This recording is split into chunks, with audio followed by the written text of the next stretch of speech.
Bonjour à tous, Guns et Fenotes, de retour pour notre habituel talk show sur l'Olympique Lyonnais après 2 semaines de coupure.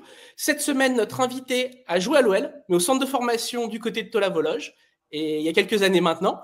Il a eu une nette carrière de joueur amateur dans la région, avant de fonder au début des années 2000 la société de conseil Score Agency, qui s'est notamment occupée de la carrière de joueurs comme Eric Abidal ou encore Alexandre Lacazette. Il a aussi été pendant 2 ans président du FC Bourg-en-Bresse-Péronne il y a quelques années. C'est David Vanitelli. Bonjour David, très heureux de t'avoir dans l'émission. Bonjour Alexandre, merci pour l'invitation. Avant de commencer, les amis, on va quand même parler l'instant promotionnel. On n'oublie pas le petit pouce si vous aimez notre contenu. Ça permet de donner de la visibilité à l'émission. Une émission qui marche de mieux en mieux. Et si vous voulez rien rater de nos contenus, on vous conseille aussi d'activer la cloche pour vous abonner, tout simplement. Voilà, maintenant on va démarrer, rentrer dans le vif du sujet, parler de l'OL. Et comme on a coupé pendant 2 semaines, eh ben, on va faire le point. Le point d'abord sur les départs. Alors voilà, il y a eu. Voici la liste. Dans l'effectif de Paulo Fonseca, on se prépare aujourd'hui au 9e départ avec Dougie Caleta-Char, attendu du côté de la Real Sociedad, en prêt avec option d'achat. On parle de 3-4 millions d'euros. Depuis la cession de Ryan Cherki, l'OL générait officiellement 54,3 millions d'euros de vente, sans prendre en compte les bonus d'hiver, les intéressements et les levées d'options d'achat, sinon le chiffre passerait au-dessus de 70 millions. David, que penses-tu de cette première phase du plan de rigueur financière? Par rapport au marché, est-ce que tu juges que l'OL vend bien? L'OL vend bien. Par contre, il y a un bémol pour moi, c'est-à-dire que quand un club se sépare de Cherki, Perry, Lacazette, je peux aussi mettre Almeida dedans, voilà, et que tu mets en face 54 millions d'euros, même si c'est une somme extrêmement importante, je ne suis pas certain que ce soit forcément un signe positif pour la construction de la saison qui arrive. Justement, on va se décorréler des résultats, des résultats sportifs de cette préparation qui sont excellents. Mais est-ce que, quand on voit que les noms des joueurs qui sont partis, ceux qui sont arrivés, on a quand même le sentiment d'un gros affaiblissement de l'effectif à l'instant T. Tu es aussi de cet avis? Disons que tu payes quelque part les 2 années qui viennent de se passer. Et tu payes aussi, mais peut-être qu'on en parlera tout à l'heure, mais tu payes aussi ce qui se passe à la formation, c'est-à-dire que tu as aussi du mal à anticiper ce qui va se passer en regardant ce qui se passe dans ta formation. Donc, euh, donc voilà, je pense que la première des raisons, c'est que tu payes les 2 années de gestion qui viennent de s'écouler. Justement, l'OL quand même passe pas loin de la correctionnelle avec cette rétrogradation en Ligue 2 c'était plus à titre conservatoire, ça a été relégation en Ligue 2 tout court, qui a été sauvé en appel grâce à l'intervention, changement de présidence, c'est l'intervention de Michel Kang. Mais quand on regarde ceux qui partent, on constate une chose: 4 joueurs du top 10 des salaires sont partis, dont le numéro 1, ton ancien joueur Alexandre Lacazette. C'est quand même, pour le coup, un bon signal envoyé à la DNCG quand on dit qu'on veut baisser de 50% la masse salariale. Alors, c'était surtout l'ancien joueur de l'agence Score Agencies avant d'être mon ancien joueur, même s'il y a quand même toujours une part d'affect entre Alexandre et moi. Euh, mais pour rester sur le dossier d'Alexandre, de toute façon, la DNCG avait une présentation avec l'ancienne équipe dirigeante d'un budget pour la saison 25-26 sans Alexandre Lacazette, puisque de toute façon, il était en fin de contrat. Donc, ça avait déjà été anticipé. Après, je pense que le meilleur signe que la DNCG a pu recevoir de l'Olympique Lyonnais, c'est pas de lui manquer de respect, mais c'est de voir le départ de John Textor. Ça, c'est le meilleur signe que le club ait pu envoyer, je pense, à la DNCG. Et après, bien évidemment, avec le travail remarquable des équipes, de la nouvelle équipe qui a été mise en place, ils ont pu changer la donne et je pense redonner un petit peu confiance à la DNCG et surtout, parce que c'est le nerf de la guerre, apporter les moyens financiers pour rassurer tout le monde. On va en venir maintenant aux arrivées, parce qu'on a parlé des départs, il y en avait beaucoup, mais on n'a pas tant parlé de ça, que ça des arrivées. Il y en a quand même quelques-unes. Bon, il y a 3 retours de prêt. Aurel Mangala, qui est blessé actuellement, donc difficile aujourd'hui d'imaginer un départ. Mamadou Diawara, Mathieu Patouya, qui pour le coup, lui, est en fin de contrat dans 1 an, donc départ possible. Et 2 arrivées en provenance du Portugal, Afonso Moreira et Ruben Kluivert. On constate une chose aussi, c'est que pour l'instant, l'OL n'a pas dépensé plus de 6 millions d'euros. Et on parle aussi du retour, c'est que c'est acté, on attend juste le départ de Doujé Caleta-Char pour qu'il signe, de Nicolas Tagliafico libre. Donc on reviendra après sur Tagliafico, mais déjà, qu'est-ce que tu penses des premiers coups réalisés par l'OL? C'est que les temps changent à l'OL. Voilà, c'est en voyant ce tableau, avec tout le respect que j'ai bien évidemment pour les joueurs qui arrivent, hein, mais le jeune Moreira, je le connaissais un petit peu, c'est un pari, mais je pense que c'est le réseau du coach qui a fonctionné, donc je pense qu'il va avoir certaines garanties ou certitudes sur la qualité de ce joueur. Bon, voilà, après Kluivert, ça peut être aussi une bonne surprise, mais bon, on parle de l'Olympique Lyonnais et bon, je pense que les supporters avaient d'autres ambitions pour leur club par rapport à ces arrivées-là. Mais encore une fois, il faut aussi avoir du respect pour ces joueurs qui arrivent parce que ça peut être des bonnes surprises, comme quand le petit Fofana est arrivé. Je pense qu'il n'y avait pas beaucoup de personnes vraiment qui le connaissaient. Donc il faut regarder, voilà. Moi, la seule chose qui m'interpelle encore une fois là-dedans, c'est qu'une fois de plus, on va chercher des jeunes joueurs, qu'on paye des jeunes joueurs, et ça m'interpelle sur la qualité de la formation à l'Olympique Lyonnais. Ruben Kluivert, c'est déjà plus très jeune, c'est 24 ans. 24, c'est ça. Hein. Ouais, mais le petit Moreira. Parce qu'on voilà, connaît bien chaque année, on va chercher quand même maintenant, de plus en plus, on paye pour des jeunes joueurs, alors qu'avant, on les avait en interne, quoi.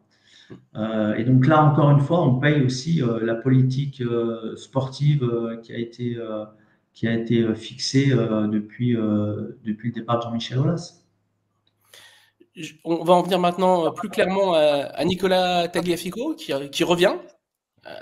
Alors, il va signer, les détails, c'est il va signer pour 2 ans et il aurait accepté à 32 ans de baisser le salaire qui était le sien jusqu'à présent, c'est-à-dire 250 000 euros, pour revenir dans les standards actuels du club, enfin, ceux qui sont prêts à mettre en place. Pour toi, est-ce que c'est une bonne idée de conserver le champion du monde ou au contraire, il fallait du neuf pour ce poste?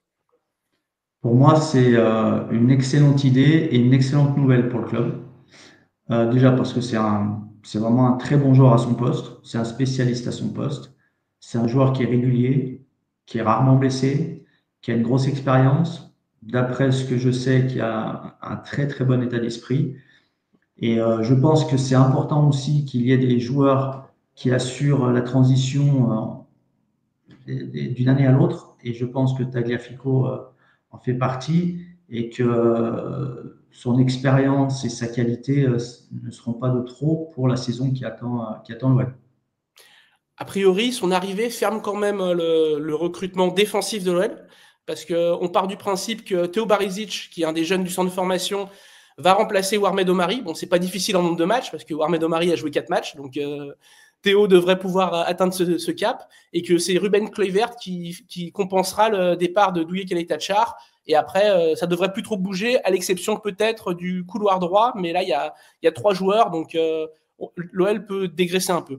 On va en venir à la phrase de la semaine. Elle est signée Paulo Fonseca par rapport au mercato, où il donne clairement les besoins de l'OL. Il dit on a besoin d'attaquants, d'un ou deux milieux et d'un gardien. Est-ce que tu es déjà raccord avec les besoins exprimés par le coach portugais? Est-ce que pour toi, 4-5 recrues, c'est suffisant pour jouer de front la Ligue 1 et la Ligue Europa? Parce que l'OL a encore des ambitions de briller en Europe et du coup aussi de s'y qualifier à nouveau. Moi, je ne connais pas un entraîneur qui ne demande pas de joueurs. Donc, il est en phase avec son métier. Après, par contre, effectivement, il a raison. C'est-à-dire, au regard de la saison qui attend l'OL avec le championnat et avec l'Europa League, l'effectif doit être étoffé en quantité, mais aussi en qualité. Et c'est pour moi au moins le minimum. C'est pour moi au moins le minimum. Bon, partant du principe que Mata pourrait doubler 2 postes derrière, à droite et dans l'axe, je pense quand même qu'il manquerait, quand on regarde un peu l'extérieur, la composition d'effectifs au moment où on se parle, il manque au minimum un défenseur central pour moi. Je pense 1 voire 2 milieux de terrain, ça c'est une certitude. Et je pense que devant, c'est plutôt deux qu'un joueur. Donc, je rejoins effectivement l'approche du coach et je comprends sa demande. Bah, justement, là, il y a un joueur, enfin une personnalité, pas un joueur, j'ai fourché, mais une personnalité qui va passer au révélateur, c'est Mathieu Louis-Jean, parce que c'est son premier vrai mercato où il va pas être parasité par un John Textor qui lui signe des joueurs, qui greffe tout son budget pour des joueurs qu'il ne veut pas. Que penses-tu de lui? Est-ce que tu as déjà travaillé avec lui? Est-ce que tu le penses dimensionné pour réussir cette mission? On annonce quand même périlleuse comme mission. Alors non, j'ai jamais travaillé avec lui. Par contre, je le connais. J'apprécie beaucoup la personne. C'est quelqu'un de très discret, mais qui travaille énormément, qui a un très très bon réseau. Euh, la mission, elle n'est pas facile pour lui parce que je pense qu'il avait commencé à anticiper bien avant la fin de saison un profil d'effectif en fonction d'une orientation donnée par l'ancienne direction et que je pense qu'il a dû mettre un gros coup de volant pour changer de direction. Et là, c'est pas facile quand on prépare un recrutement d'une saison à l'autre, quand d'un seul coup, il faut changer d'orientation parce que les besoins les objectifs et le cap ont dû certainement changer, notamment au niveau de la masse salariale, si j'ai bien compris, et de Il l'a dit hier, l'approche. oui. C'est ça? Là, il l'a dit hier. Ouais, c'est ça, voilà. Donc, effectivement, c'est pas facile pour Mathieu. Mais après, encore une fois, c'est quelqu'un qui a un très bon œil, c'est quelqu'un qui travaille, c'est quelqu'un qui a un très gros réseau. Euh, et surtout pour lui, je pense que là, il peut travailler enfin dans un cadre beaucoup plus calme, beaucoup plus serein. Je dis pas que c'est plus facile, mais en tout cas, je pense pas qu'il voit débarquer un joueur un matin au centre d'entraînement, comme j'ai compris que ça avait peut-être été le cas les années précédentes. En effet, ça avait été le cas. On va passer à un poste très important dans le football moderne. C'est le poste de gardien de but. Parce que, il faut le dire, l'OL n'a plus de gardien titulaire, vu que Lucas Perry est parti à Leeds il y a quelques jours pour 16 millions d'euros. Pour le coup, l'OL a fait une plus-value. L'OL ne compte pas confier le rôle de numéro 1 à Rémi Descamps, qui fait actuellement l'intérim, ni à Mathieu Patouillet, qui est en fin de contrat dans un an, et encore moins au jeune Diarra.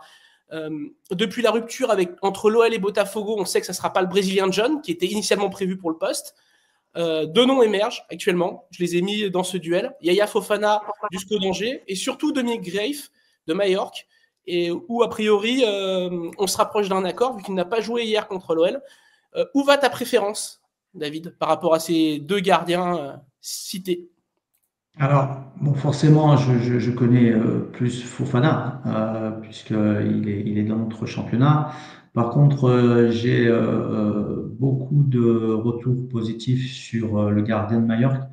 Après, je suis pas sûr non plus que le dossier se fasse à Lyon, puisque c'est un gardien qui est sollicité. Mallorca n'est pas spécialement en position d'avoir un besoin absolument de vendre, puisque c'est un club qui est plutôt bien géré. Et si j'ai bien compris, le budget de Lyon sur ce poste-là n'est pas non plus illimité. Donc voilà, je suis pas sûr qu'on voit arriver ce gardien à Lyon, mais ma préférence en tout cas, d'après ce que j'ai vu, irait plutôt pour ce gardien-là. Mais encore une fois, je suis pas certain que le dossier puisse se faire, ou alors il va falloir monter un petit peu au niveau du prix. Ça, c'est sûr. On constate en tout cas une chose, c'est que les deux profils sont similaires. Ces deux gardiens très grands, des longilignes, bons sur leur ligne, très forts en réflexe, sortant d'une belle saison et avec un bon jeu au pied. Est-ce que c'est rassurant quand même de voir que l'OL cherche un gardien avec des caractéristiques précises et semble s'y tenir quand on voit les profils ciblés? Bah, c'est les profils on va dire de gardiens modernes, c'est-à-dire des gardiens qui prennent beaucoup de place.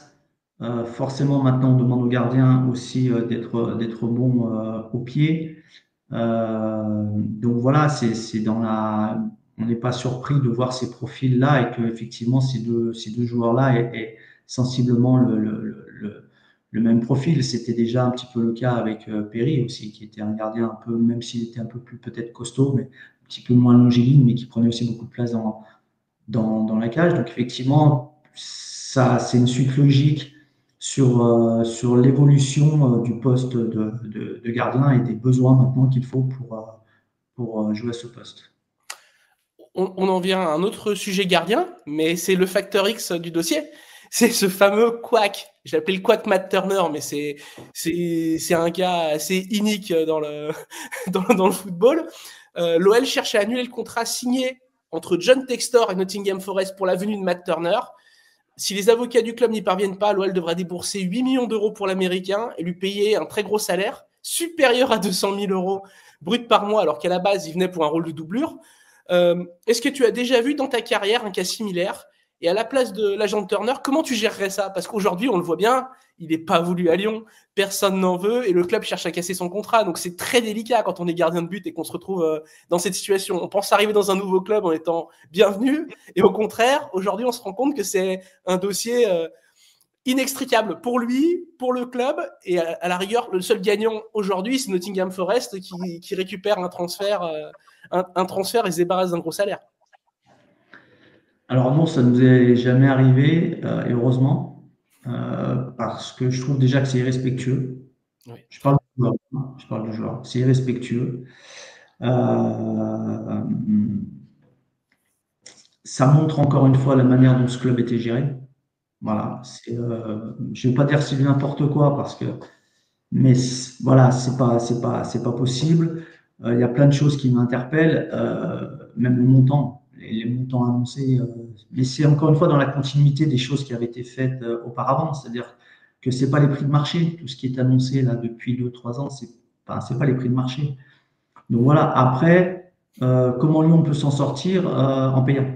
Je vois pas comment ce dossier-là peut se finir autrement. Lyon devra payer. Maintenant, je pense que le rôle des avocats et du club, ça va être d'essayer de trouver une solution pour que l'ardoise, entre guillemets, soit la moins, ou la note soit la moins salée possible. Mais je ne vois pas comment ils peuvent s'en sortir. Un contrat est un contrat. Je ne vois pas Nottingham Forest faire un cadeau à l'Olympique Lyonnais. Pourquoi il ferait un cadeau à l'Olympique Lyonnais? Après, franchement, on parle de beaucoup de choses, mais ce qui est très embêtant, c'est pour le joueur, parce qu'on parle déjà d'un homme, et je trouve que c'est pas respectueux de le traiter comme ça, déjà, premièrement. Et puis après, derrière, on parle aussi d'une carrière, parce que peut-être qu'il avait d'autres projets avant de s'engager avec Lyon, et que ces projets-là, forcément, sont terminés. Et maintenant, qu'est-ce qu'il va faire? Il va aller où? Et son agent a un gros dossier à gérer. Et je pense pas qu'il ait eu le cas avant à gérer. Donc c'est pas facile. Mais je pense qu'il faudra payer malheureusement pour se sortir de cette situation-là. Est-ce que c'est aussi à Lyon de trouver un autre club au portier américain pour justement solutionner le problème? On a vu ces derniers jours, notamment dans la presse américaine, que les New England Revolution, le club où il a explosé, seraient sur les rangs pour l'accueillir. Ça, c'est peut-être, entre guillemets, l'éclaircie dans le dossier, parce qu'on a solutionné Danilo en l'envoyant à Botafogo. Peut-être qu'on peut solutionner Turner avec New England, même si l'OL va forcément devoir dédommager à hauteur de ce que payera pas New England.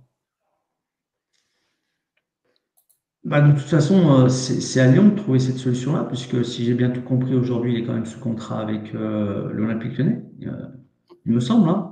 En tout cas, Lyon l'a pas officialisé, mais oui, parce que il me semble que les avocats, c'est bien que le contrat est valide. C'est ça. Hein. Il me semble que les clubs ont validé un accord. Donc voilà. Après, effectivement, peut-être par rapport au réseau du groupe Eagle, de la nouvelle présidente, etc., peut-être qu'il y a des solutions effectivement qui peuvent se passer aux États-Unis. Ou peut-être l'agent du joueur, je ne le connais pas, peut-être qu'il a aussi un réseau aux États-Unis qui pourrait solutionner le problème.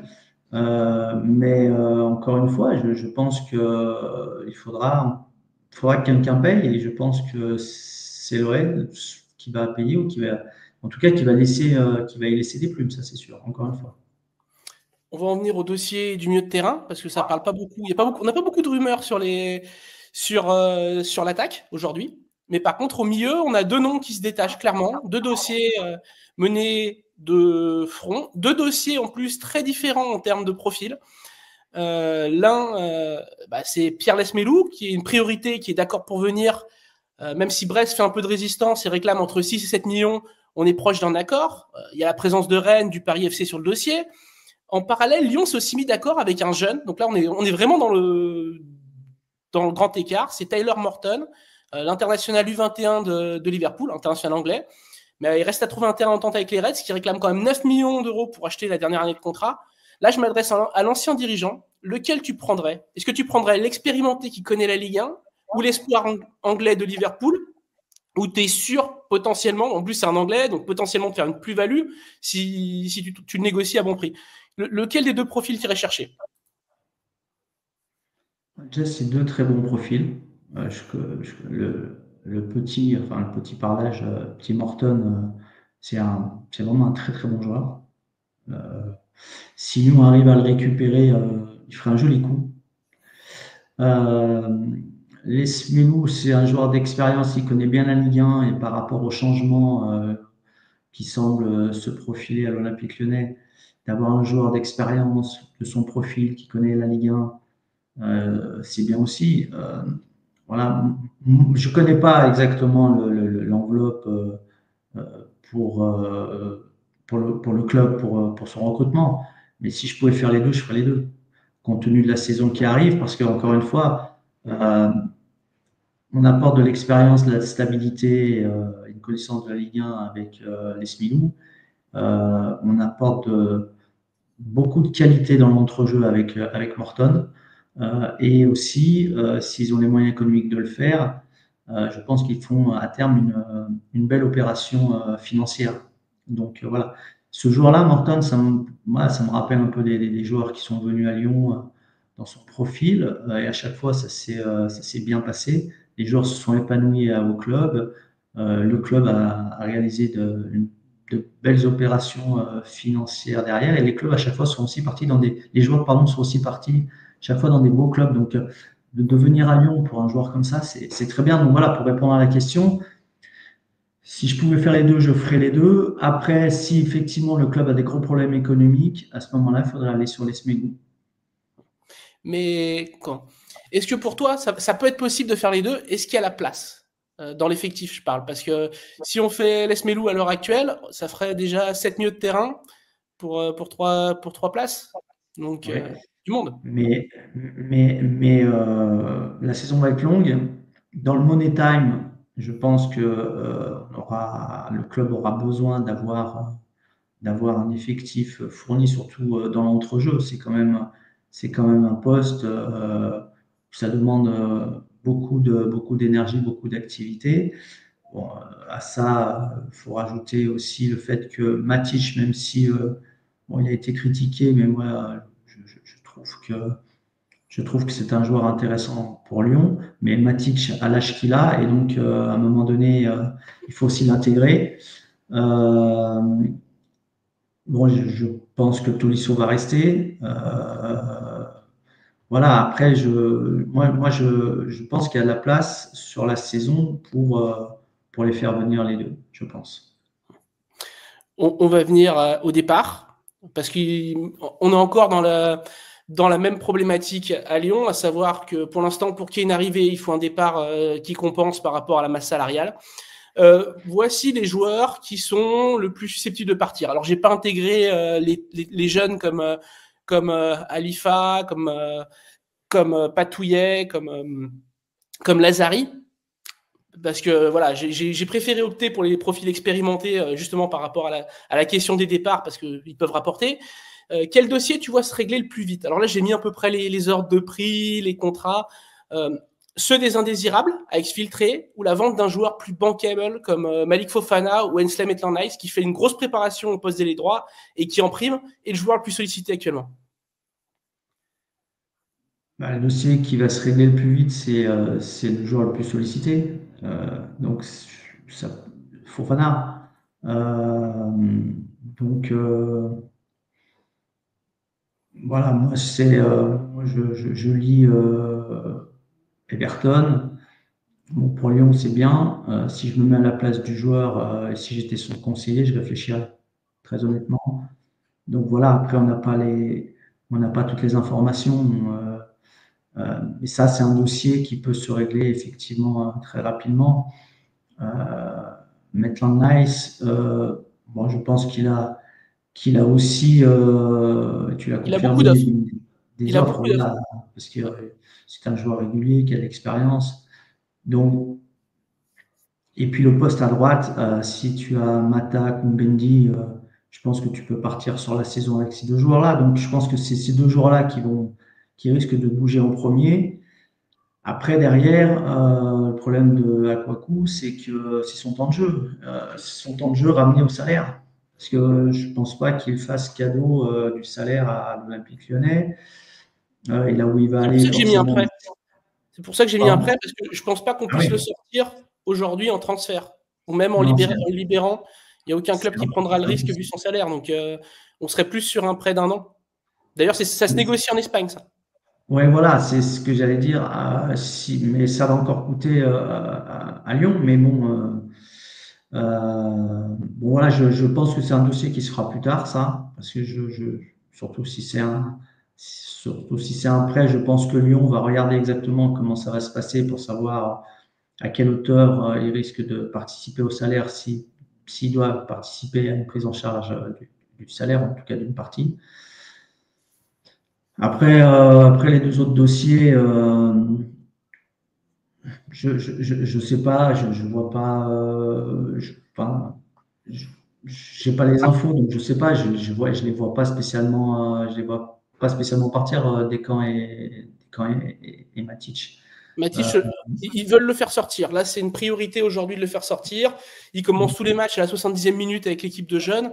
Le message, il est assez clair. Ils n'ont pas commercialisé son maillot. Pour le coup, le message est vraiment clair pour Matic, mais le problème, c'est le salaire. C'est le deuxième salaire du club aujourd'hui. Et à 36 ans, c'est compliqué de trouver à ce salaire-là sans payer une contrepartie pour le libérer. Et aujourd'hui, c'est ce que l'OL ne veut pas faire. Donc, on est un petit peu dans une situation figée pour Matic. Alors déjà, ça répond à ta question précédente sur est-ce qu'il faut faire les Smilou donc avec le départ de Matic, je pense que ça confirme qu'il faut faire les deux joueurs, enfin s'il part. Et après, à partir du moment où il y a ce genre de relation, si le dossier doit se faire, il va se faire en toute fin de mercato. Voilà, parce que chaque partie va aller au bout de sa négociation. Et puis à un moment donné, tout le monde va se rejoindre. Si le dossier doit se faire, tout le monde va se rejoindre pour, euh, pour trouver un accord, mais c'est pas un dossier qui va se réaliser immédiatement. Justement, il y avait Com qui était très intéressé cet hiver, qui était prêt à payer plein pot cet hiver.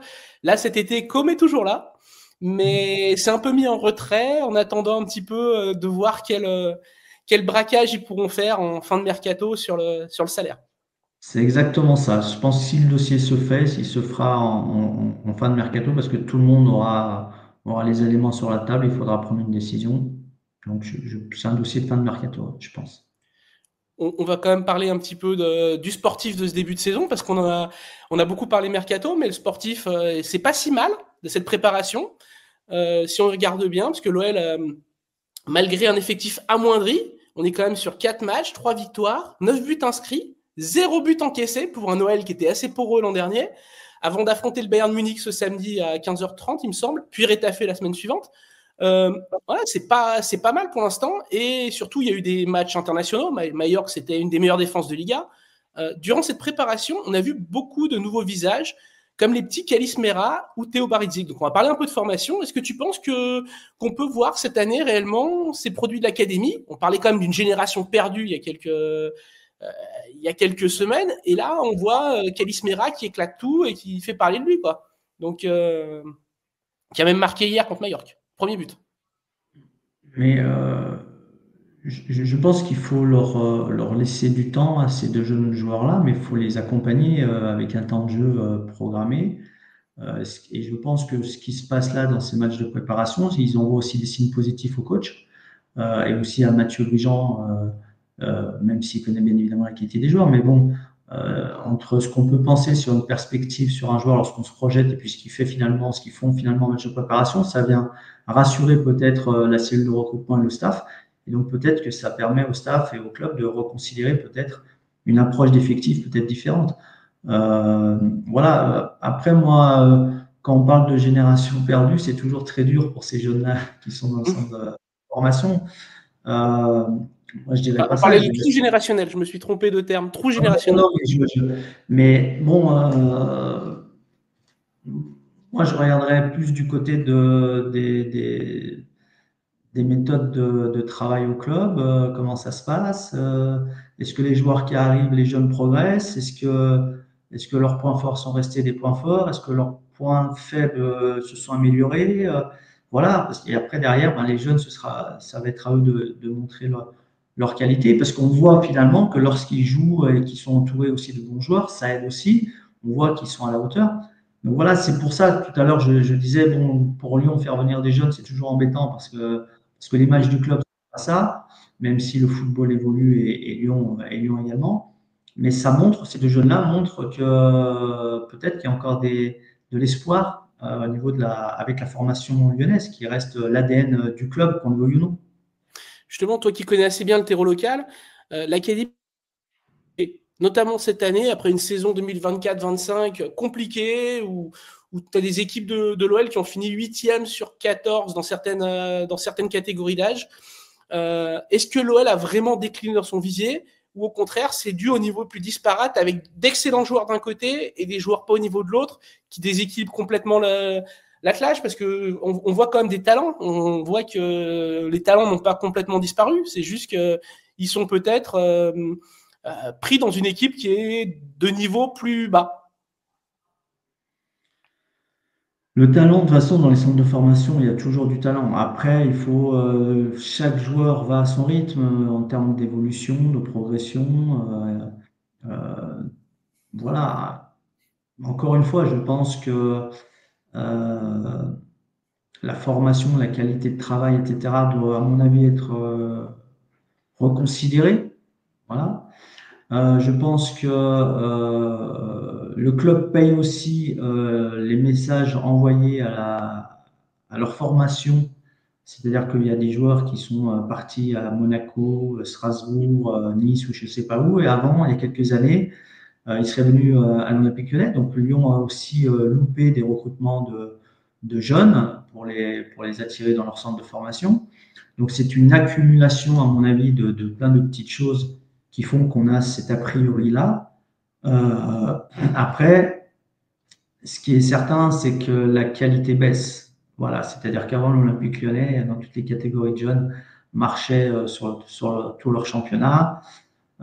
Et voilà, après, il y a aussi une perception de leur niveau qui est pas bonne, qui est pas bonne aussi à cause de leur entourage, c'est-à-dire qu'ils surévaluent la qualité, la progression de leurs joueurs, de leurs enfants, de leurs frères, de leurs cousins, de je ne sais pas qui.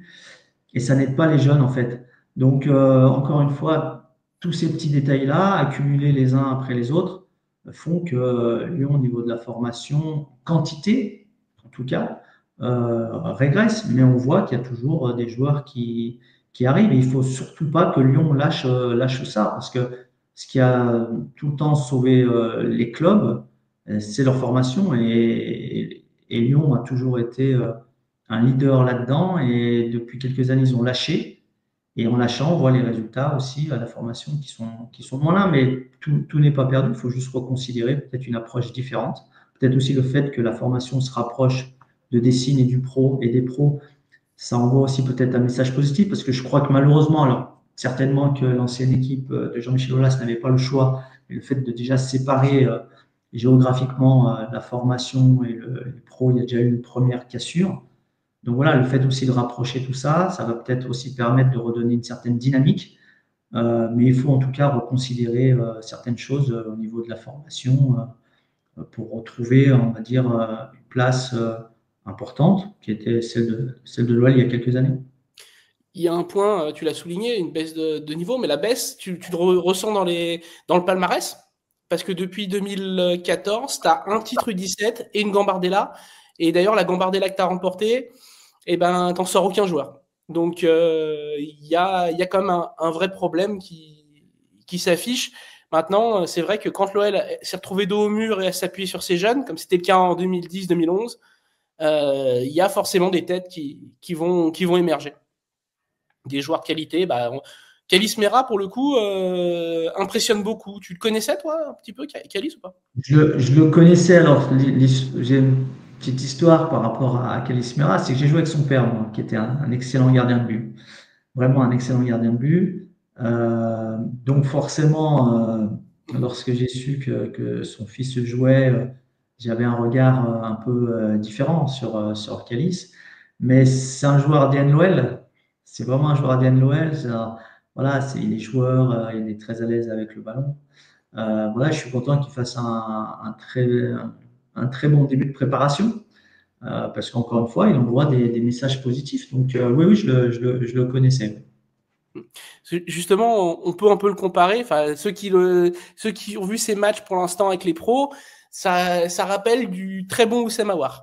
Quand dans sa protection de balle, dans sa manière de se retourner, dans sa manière d'éliminer, on revoit un petit peu du Oussem. Tu serais d'accord avec ça?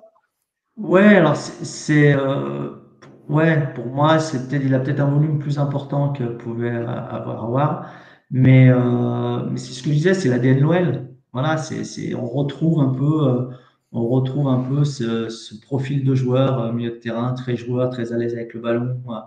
Ouais, je vois ce que tu veux dire, la similitude entre les deux joueurs. Ouais. Effectivement, il y a un peu de ça. On va en venir à la dernière partie de l'émission. C'est celle qui t'est consacrée sur le grill. Donc, on va revenir un petit peu sur ta carrière. On va commencer par justement le footballeur que tu étais. Parce que je pense que plus jeune, quand tu étais à l'OL, tu te rêvais une carrière professionnelle. Tu es quand même passé par le centre pendant de longues années, même si tu n'as pas eu la chance d'y percer. Quel souvenir tu gardes de ces années OL dans ta jeunesse? Super souvenir, parce que bon, même si on avait les contrats à l'époque aspirants, stagiaires, qu'on était payé, voilà, même si c'était à la charte, on était payé. En fait, c'était une passion. Donc je garde d'excellents souvenirs. Je fais partie de la génération qui a démarré le sport-études avec Alain Thierry à l'époque, donc à Tolède alors on appelait ça le GOR à l'époque, mais ensuite ça a été le stabilité. Mais donc voilà, on a essuyé les plâtres un petit peu, comme on dit. Donc j'en garde vraiment un excellent souvenir. Puis après, bon, j'ai rejoint le centre de formation après avoir arrêté les études. J'ai eu la chance également d'être plusieurs fois appelé en équipe de France dans les catégories de jeunes où je jouais. Donc tout ça, c'est grâce à l'Olympique Lyonnais. Bon, après, je suis allé pendant 2 saisons m'entraîner avec les pros. J'ai jamais pu avoir ma chance, c'est-à-dire qu'il me manquait quelque chose.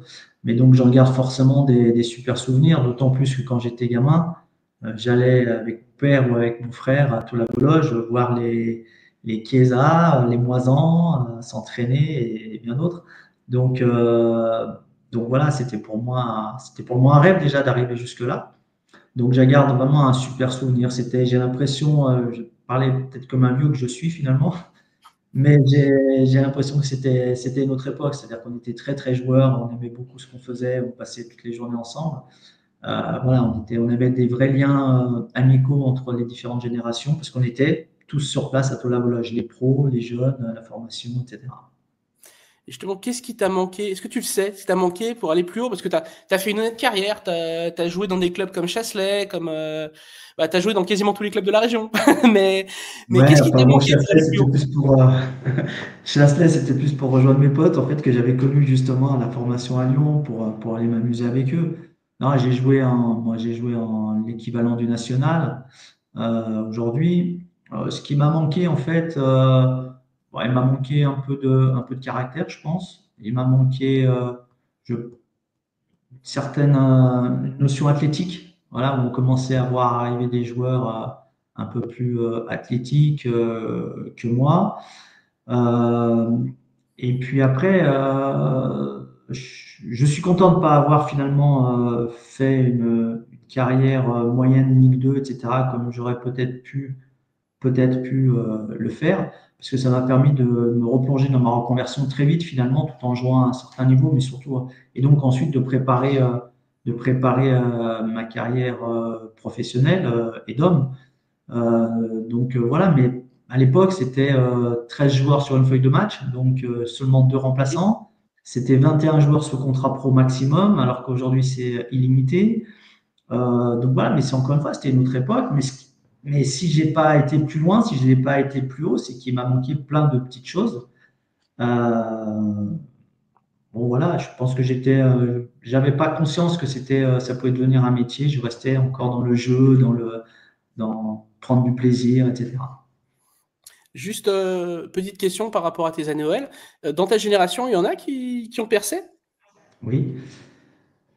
Moi, je suis de 70, donc ma génération, c'est Ghislain Semini, c'est D'accord. Bruno Ouais. Ngotti, Stéphane Roche. Ils sont de 70 aussi, même si nous, moi j'étais pardon, Mm. j'étais pas dans la même catégorie, mais maintenant on raisonne en années civiles. Avant, c'était à cheval sur 2 années. Mais oui, voilà. Bon, après, on était à la formation avec Pierre-Charles Grandier, Sylvain Deplace, même s'ils étaient plus âgés que nous, mais on a passé de nombreuses années avec les Rémi Gard, Bruno Genesio, etc. Mais c'est pas ma génération, ils sont un peu plus âgés. Alors, au début des années 2000, alors que t'as moins de 30 ans, tu crées la société Score Agency, qui a eu à gérer des carrières de nombreux footballeurs de la région. Notamment, bah, tu t'es fait connaître surtout avec, en premier lieu avec Eric Abidal. Mais il y a aussi eu Jérémy Clément, on en a parlé dans la présentation, Alexandre Lacazette aussi. Comment t'es venue l'idée de conseiller des joueurs à ce moment-là? Parce que c'était pas un métier qui était très développé à l'époque. Il y en avait très peu, Non, il y avait une dizaine d'agents, tout au plus. pas du tout même. En fait, l'idée première, c'est que j'allais dire j'aimais, mais j'aime le foot. Ça, c'est l'idée première.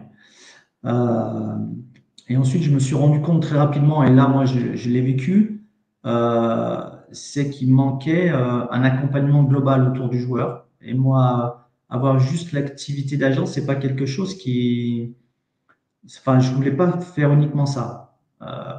Donc, je suis parti du principe que je devais offrir des services aux joueurs et aux familles pendant et après la carrière des joueurs. Et donc, j'ai mis en place une organisation qui a fait qu'on a géré plus de 150 joueurs différents, on a eu plus de 150 mandats différents, joueurs et entraîneurs. Mais la particularité que nous avions, c'était bon, il y avait un contrat d'agent, effectivement, mais il y avait aussi un autre contrat qui était sur l'accompagnement global. Et la fierté que j'ai, c'est que lorsque les joueurs ont arrêté leur carrière et lorsqu'ils avaient souscrit à ce deuxième contrat-là d'accompagnement, on continue de les accompagner après leur carrière de football. Et pour moi, c'est extrêmement important de ne pas les laisser comme ça parce que c'est un joueur en fin de carrière, c'est pas facile pour eux. Et donc, on était présent, alors différemment, mais on était présent. Donc voilà, l'idée, moi, c'était de dire qu'il y avait plusieurs métiers autour du joueur de football. Plusieurs métiers. Il y avait l'agent immobilier, il y avait l'avocat, il y avait la personne qui gérait son image, il y avait les banques, il y avait les assurances, il y avait énormément de personnes. Et j'ai constaté que personne ne se parlait en fait autour du joueur. Donc j'ai décidé moi de mettre en place, en externalisant certains métiers, mais j'ai décidé de mettre en place un vrai service. C'est-à-dire qu'on était vraiment une vraie agence de joueurs. On ne disait pas à nos joueurs, tu veux une assurance, bah, je te mets en relation avec mon assureur qui assure ma voiture. Non, non, c'était un vrai métier. Il y avait un contrat qui nous engageait juridiquement. Et pour moi, c'était important. Et on a été la première agence. J'ai été le fondateur de la première véritable agence d'agents de joueurs en France. Et bon, c'est une petite fierté, même si en France, on n'a pas vraiment compris à quoi servait une agence de joueurs. Peut-être qu'on en parlera tout à l'heure. Mais voilà comment m'est venue l'idée. C'était avant tout d'accompagner le joueur durant toute sa carrière et sur tous ses besoins. Justement, vous avez grossi à Score, vous avez grossi rapidement au point de devenir, dans les années 2010, une vraie référence au niveau national. Moi, je me souviens que quand je suis arrivé, bah, t'avais, bah, au-delà d'avoir les très bons joueurs de Lyon, tu avais aussi beaucoup de joueurs à Saint-Etienne très importants, le capitaine. Enfin, en fait, tu étais assez central. Qu'est-ce qui a fait justement la réussite de ton entreprise? Parce que la croissance a été impressionnante. Dans les années 2010, Score, c'était un poids lourd, un très gros poids lourd. Ben, disons, comme je l'ai dit au début, c'est-à-dire que C'est ça, c'est l'accompagnement global qui a fait la différence. l'accompagnement global était pour moi important. Après, derrière, on aimait le foot, vraiment. On aimait le foot. On aimait, euh, on aimait rentrer un peu dans l'évolution de la carrière des joueurs. Voilà, c'est pour ça que là où je suis assez fier de ce qu'on a fait tous ensemble, c'est que on a géré des joueurs sur toute leur carrière. On n'a pas fait ce qu'on appelle des coups. On a géré des joueurs sur toute une carrière. Et c'est pas facile de gérer des joueurs sur toute une carrière. Alors, avec des hauts et des bas, bien évidemment. Mais je pense que voilà, on était assez sincères lorsqu'on parlait avec les joueurs et leurs familles lorsqu'ils étaient mineurs. On était assez sincères, même carrément sincères avec les clubs lorsqu'on négociait, c'est-à-dire que on avait beaucoup de lucidité par rapport aux joueurs qu'on représentait. On a toujours été assez, j'allais dire correct. On a toujours été correct, mais dans la négociation, on n'a jamais surévalué un joueur. Je pense que les clubs, ça, l'ont apprécié. Et puis, encore une fois, l'accompagnement global a été un vrai atout, quoi. Et puis, ce qui faisait aussi que, vu que c'était une structure qui avait des revenus autres que l'activité Oui, agent, Jean. euh, c'était extrêmement important pour nous parce il y avait une certaine sérénité économique pour faire un accompagnement. Parce qu'aujourd'hui, il y a énormément de joueurs, d'agents, pardon, de conseillers ou de scouts, ou je sais pas comment il faut les appeler, qui accompagnent les joueurs, mais qui ont un joueur, voire deux joueurs, et que c'est leur intérêt qui prime avant même l'intérêt du joueur et la carrière du joueur. Et nous, on avait cette liberté économique, justement, de jamais penser un seul instant des intérêts de la société, mais des intérêts des joueurs. Et je pense que les joueurs et les familles, ça l'ont parfaitement ressenti. Puis après, je pense que les joueurs se parlaient aussi entre eux sur notre manière de travailler. Puis nous, on avait aussi un certain profil de joueurs, hein. Globalement, quand on regarde un peu nos joueurs, voilà, on Une n'avait certaine pas éducation sur de, les joueurs. pas de mercenaires avec nous. Voilà, on avait des gens bien, des familles bien. Alors bien sûr, il y a eu des cas un peu moins sympas, mais globalement, on n'a pas perdu énormément de joueurs en fait. Donc ça veut dire qu'ils étaient bien avec nous, quoi. Justement, quels sont les joueurs, les personnalités qui t'ont le plus marqué parmi celles que tu as conseillées durant ces années? Je pense que Eric Abidal a été clé parce que tu as même, tu as même lancé quelques business avec lui, notamment, enfin, repris le café de négociant. Je ne sais pas si c'est toujours le cas, mais C'est toujours le cas. c'est toujours le cas. Je te fais de la pub pour le café des négociants. Merci. Non, Mais voilà. Du coup, quels sont ceux qui t'ont Eric, le plus marqué? Eric, c'est particulier. C'est particulier parce que c'est un des premiers qui nous a fait confiance durant toute sa carrière. De par son parcours et son parcours de vie aussi, ben, on a vécu des choses malheureusement, mais qui nous Oui. ont encore un peu plus rapprochés parce que voilà, on a été ben, au cœur de son histoire extra sportive lorsqu'il il est tombé malade. Oui. Donc ça nous a forcément rapprochés. Donc oui, Eric, ça restera pour moi, même enfin, c'est même plus le travail, Eric, c'est un ami, voilà, c'est exceptionnel. Il y a une personne qui m'a fait confiance aussi à mes tout débuts, c'est Marco Simonet. J'en parle pas beaucoup de Marco dans mes relations, etc. Mais Marco a toujours été pour moi un accompagnateur, un conseiller. Voilà, il m'a ouvert des portes, on va dire ça comme ça. Et moi, ça, quand on m'aide, parce que dans ce métier-là, il n'y a pas beaucoup de personnes qui aident les autres. Donc voilà, Marco. Après, j'ai d'excellents rapports. J'ai eu d'excellents rapports avec beaucoup de joueurs, beaucoup de familles. Mais je suis malheureusement obligé aussi de dire on en parlera peut-être après, mais l'actualité, c'est-à-dire que c'est quand c'est difficile qu'on voit aussi les hommes. Là, je ne parle pas du joueur de foot, hein, on dépasse le football. Et des gars comme Loïc Perrin, Jérémy Clément.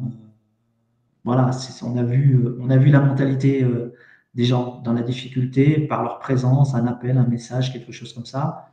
Donc forcément, il y en a peut-être d'autres, et voilà, mais en premier comme ça, c'est les noms que je ressortirai. On y reviendra rapidement plus tard, mais tu n'as jamais eu la licence officielle d'agent délivrée par la FFF, malgré ton importance dans le paysage français, malgré les belles années. Pourquoi tu n'as pas retenté ta chance après qu'on te l'ait refusé? Parce que tu l'as passé une fois, il me semble, et tu l'as pas eu à ce moment-là. Pourquoi tu n'as pas retenté ta chance après? Pour te protéger, entre guillemets. Ouais, ouais. Ça montre que, au fait, que j'étais assez, manifestement à tort, mais assez sûr de notre organisation, parce que j'avais un associé qui avait la licence en France. Moi, j'étais le fondateur et l'actionnaire majoritaire de la structure. Jusqu'en 2010, personne morale, c'est-à-dire une société, pouvait avoir, à l'aide bien évidemment d'un agent licencié, mais pouvait avoir une licence. Et en 2010, la Fédération française de football a fait évoluer la loi. Mais moi, je ne me voyais pas dire aux familles, aux joueurs, aux clubs, etc. Voilà, donc on a continué de travailler. On a été toujours transparent avec la Fédération française de football, à tel point qu'on a mis sur nos contrats tous les salariés qu'il y avait dans l'entreprise, qu'on a envoyé à la Fédération française de football dans un souci de totale transparence. Et nos contrats ont été enregistrés tout le temps. Donc cette organisation-là fonctionnait. Encore une fois, j'étais l'animateur de la structure. Voilà, mon réseau, c'est moi qui l'ai développé. Ensuite, les équipes qui travaillaient avec moi en ont profité, mais c'est ça aussi une entreprise. Et pour moi, voilà, c'était comme dans une étude notariale.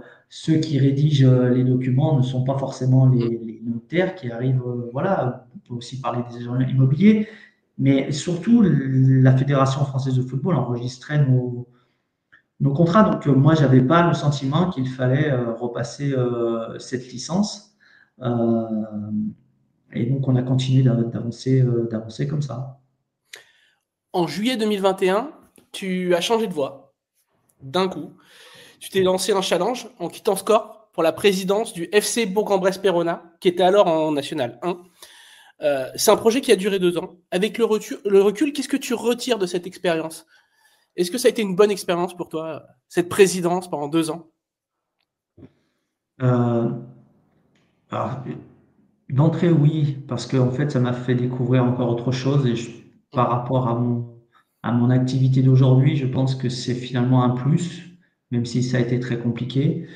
Euh, Cette expérience-là a été bonne parce que j'ai là aussi rencontré des gens bien, mais très rapidement, ça a été compliqué puisque bon, Bourg-en-Bresse était club partenaire de l'Olympique Lyonnais et que Jean-Michel Aulas, avec qui on avait échangé avant, nous avait encouragé, on va dire ça comme ça, à aller dans ce projet-là.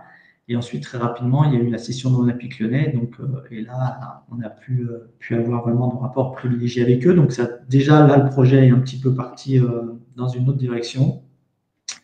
J'avais aussi des partenaires économiques avec moi qui sont pas restés pour différentes raisons. Euh, et puis, en fait, simplement, avec tout le respect que j'ai pour Bourg-en-Bresse, pour la ville, pour la métropole, pour le département de l'Ain. Mais par rapport au projet que je voulais porter, c'était pas la bonne cible en fait. Donc voilà, et d'ailleurs on le voit, là ils fonctionnent bien, ils ont fait une très bonne saison la saison dernière, avec un état d'esprit différent de ce que moi je voulais apporter. Donc là c'était un petit peu moins bien. Et puis après derrière, moi mon rôle c'était pas d'être mécène en fait. J'arrivais avec un projet. Je venais pour le On attend sportif. trop les présidents de club en France que ce soit des vaches à lait, pas des. C'est ça, c'est ça. Et là où c'est difficile dans ces clubs-là, même dans les plus grands clubs aussi, mais ces clubs-là, c'est que bon, s'il y avait des SASP, donc la société professionnelle, j'étais le président, et il y avait une association. Et en fait, la SASP en fait travaillait pour alimenter l'association. Donc ça coûtait beaucoup trop d'argent. Et moi, j'étais allé pour la partie sportive et la partie sportive, je l'ai vraiment fait 4-5 mois et après, ça représentait plus que 15-20% de mon activité. Donc c'était pas ma valeur ajoutée, elle était, enfin, me semble-t-il, elle n'était pas là, quoi. Donc j'ai assumé la première saison. Et j'ai annoncé très vite que j'arrêterai en interne, bien sûr, mais que j'arrêterai à la fin de saison suivante. C'est ce que j'ai fait. Je suis parti du club en juillet 2023. On se doit en parler parce que ça fait aussi partie de ton histoire. Parce que Score a été attaqué, Score Agency a été attaqué, tu as été aussi attaqué devant la justice à Marseille par un certain Jean-Pierre Bernès d'ailleurs, ce qui peut prêter à sourire quand on connaît le pédigré du monsieur, mais bon, c'est comme ça, du fait de l'absence de licence d'agent, voilà, délivrée par FFF. Qu'est-ce que tu peux dire tout simplement sur cette affaire qui a été difficile à vivre ces derniers mois et ces dernières années, parce que ça commence en 2022 et je crois que le jugement a eu lieu en octobre 2024, donc avec un appel en cours, comme tu me l'as dit. On a fait appel, effectivement. Merci de le préciser, Alexandre, parce que en fait, on a beaucoup médiatisé cette affaire, mais on a oublié de dire, en tout cas, on a klaxonné un peu moins fort pour dire qu'on avait fait tous appel. Alors déjà, Score Agency n'a pas été poursuivi. Elle n'a pas été poursuivie. Pourtant, Score Agency, et c'est pour ça qu'aujourd'hui Score Agency n'existe plus notamment, a eu une saisine sur ses comptes. C'est-à-dire qu'en fait, les comptes ont été complètement gelés. Donc, lorsqu'il y a des salariés, qu'il y a une entreprise à faire tourner, c'est compliqué. Mais Score n'a pas été poursuivi. On a été 8 personnes à être poursuivies. On a été condamnés, on a tous fait appel. Comme on fait appel, je ne peux pas trop encore vraiment m'exprimer librement comme j'aimerais pouvoir m'exprimer. Ceci étant précisé, c'est le fait du hasard, mais il y a 48 heures, Madame Rabiot a donné un interview dans l'équipe. Madame Rabiot ou Madame Mbappé, elles font ni plus ni moins avec leur enfant ce que nous faisions chez Score. La seule différence, c'est que nous avions à chaque fois, nous, un agent licencié dans la structure. Et on le faisait avec plus de 50 joueurs, quand elles le font avec un seul joueur et leur enfant, elles le font très bien, je trouve. Voilà. Après, on peut critiquer certaines choses, mais je trouve qu'elles le font très bien.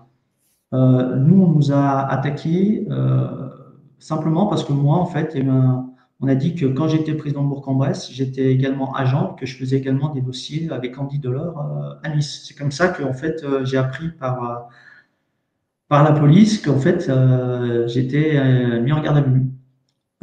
Et très rapidement, ce dossier-là a disparu ensuite de l'enquête parce qu'ils se sont rendus compte que c'était pas vrai.